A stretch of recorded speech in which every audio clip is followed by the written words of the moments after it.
La fiscalidad es fundamental en la toma de decisiones, no solo personales, sino también en las profesionales. Una adecuada planificación fiscal nos va a ayudar a optimizar los recursos y a incrementar la rentabilidad de nuestro patrimonio. En este módulo vamos a tratar brevemente las características del impuesto de la renta de las personas físicas, así como algunos aspectos sobre la fiscalidad de las operaciones financieras. El impuesto sobre la renta de las personas físicas es uno de los elementos esenciales de nuestro sistema impositivo. Se trata de un impuesto que es directo, que es personal y que recae directamente sobre las personas físicas, sobre las que grava la obtención de renta. Además, es importante destacar que es un impuesto que parcialmente está cedido a las comunidades autónomas.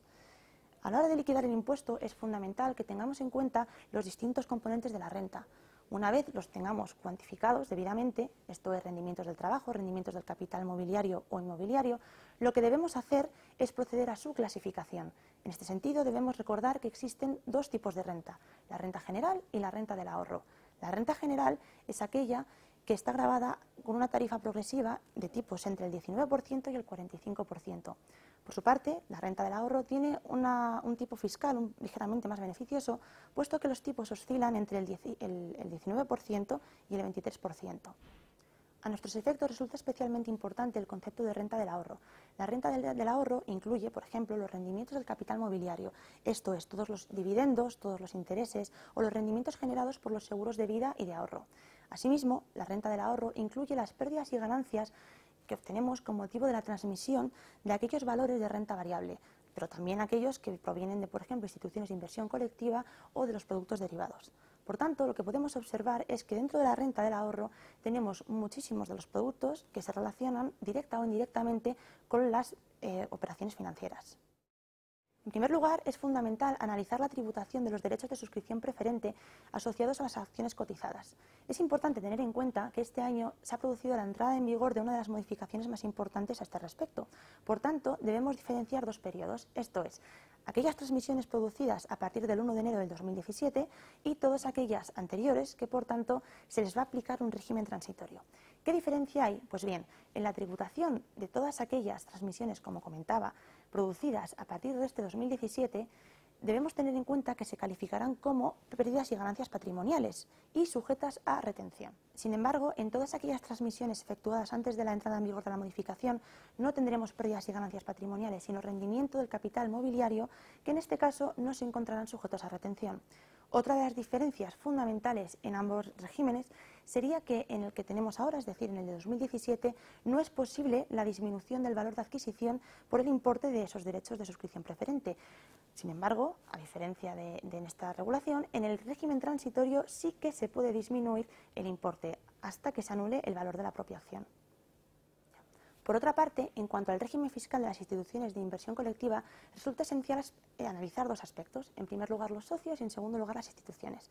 Comencemos por las instituciones. ¿Qué debemos valorar en este caso? Pues bien, para poder aplicar el régimen especial asociado a este tipo de entidades, la legislación existe el cumplimiento de algunos requisitos. Entre ellos, uno de los más conocidos, es el hecho de que los partícipes o los inversores de este tipo de entidades deben alcanzar un número mínimo de 100. Asimismo, existen especialidades en función de la modalidad de institución de inversión colectiva ante la que nos encontremos. Por ejemplo, en el caso de que sea una de carácter inmobiliario, debemos tener en cuenta que se exige que se tenga durante un periodo de 3 años ese inmueble concreto en el patrimonio de la entidad, formando parte del activo. ¿Cuál es el beneficio fiscal que obtenemos en este tipo de regímenes? Pues bien, las instituciones de inversión colectiva se van a encontrar con una tributación más ventajosa, esto es, que en la mayoría de ocasiones tributarán a un 1%. Por otra parte, en relación a los socios debemos tener en cuenta que si bien en ambos casos vamos a calificar los rendimientos como renta del ahorro, tendremos que diferenciar dos modalidades, esto es, los dividendos y la participación en beneficios serán considerados como rendimiento del capital mobiliario, mientras que toda esa transmisión de acciones o participaciones, si bien forman parte, como decía, de la renta del ahorro, van a ser considerados ganancias o pérdidas patrimoniales. Finalmente, trataremos brevemente las diferencias fiscales en los seguros de vida y otros instrumentos de previsión social, como por ejemplo pueden ser los planes de pensiones individuales. En el caso de los primeros, esto es de los seguros de vida, lo que vamos a encontrar es un distinto tratamiento fiscal en función de si la figura del contratante y del beneficiario coincide o no en la misma persona. En el caso de que coincidan en la misma persona, no aplicaremos el IRPF porque la operación se verá gravada por otro impuesto, que es el de sucesiones y donaciones.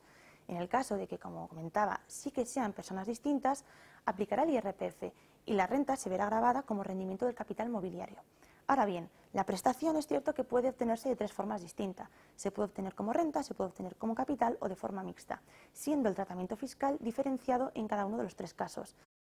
En el caso de que optemos por obtener la prestación en forma de capital, lo que vamos a obtener es el importe de una sola vez y la operación se verá agravada por la diferencia entre la prima satisfecha y el capital efectivamente retribuido como prestación. En el caso de optar por la prestación en forma de renta, lo que vamos a obtener es el importe de una sola vez y el rendimiento que gravará la operación será por un importe correspondiente a la diferencia entre las primas satisfechas y la prestación efectivamente recibida. Por otra parte, si obtenemos la prestación en forma de renta, el tratamiento fiscal diferencia entre la inversión efectivamente recuperada con el rendimiento de capital obtenido. Ahora debemos diferenciar si la renta es inmediata o por el contrario es una renta diferida. En el caso de la renta inmediata deberemos aplicar un porcentaje fijo sobre la anualidad percibida, diferenciando en el caso de que sea una renta vitalicia o una renta temporal.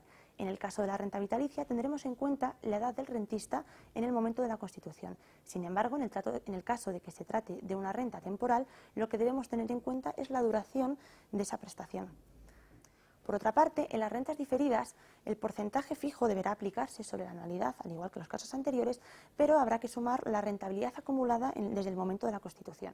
Ahora bien, en el caso de los seguros de vida, debemos tener en cuenta que las aportaciones realizadas no van a disminuir la base imponible del IRPF, a diferencia de lo que ocurre con otros instrumentos de previsión social, como es precisamente el caso de los planes de pensiones individuales.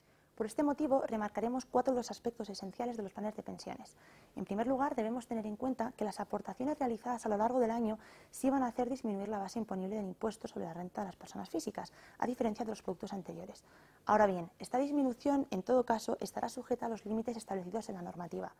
De forma general, diremos que estos límites están establecidos por la menor de dos cuantías, el 30% de la suma de los rendimientos del trabajo y de las actividades económicas o, en su caso, 8.000 euros. Por otra parte, debemos tener en cuenta que las prestaciones de los planes de pensiones, al igual que en los casos anteriores, se podrán obtener en forma de renta, de capital o de forma mixta. Si bien en este caso no serán considerados como rendimiento del capital mobiliario, sino como rendimiento del trabajo y, por tanto, pasarán a formar parte de la renta general y no de la del ahorro. En tercer lugar, debemos recordar que la reducción del 40% ha sido suprimida por el legislador. No obstante, sí que existe un régimen transitorio que lo que va a permitir es aplicar dicha reducción a todas las cantidades aportadas de forma previa a la llegada de la fecha de entrada de la modificación, esto es, el 1 de enero del 2007. Por tanto, podemos aplicar esa reducción del 40% siempre y cuando además nos sujetemos a los requisitos establecidos por el legislador en cuanto al momento de rescate de la propia prestación, que estará limitada a los plazos definidos.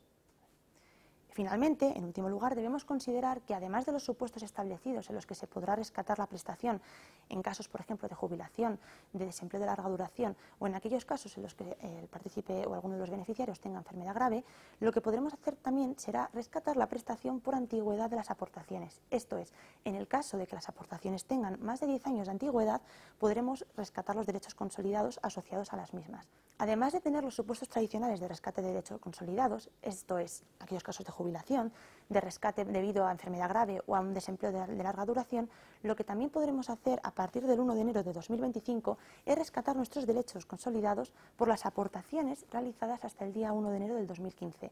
Este nuevo supuesto de rescate se debe a la antigüedad de esas aportaciones, a las que se exige un mínimo de 10 años.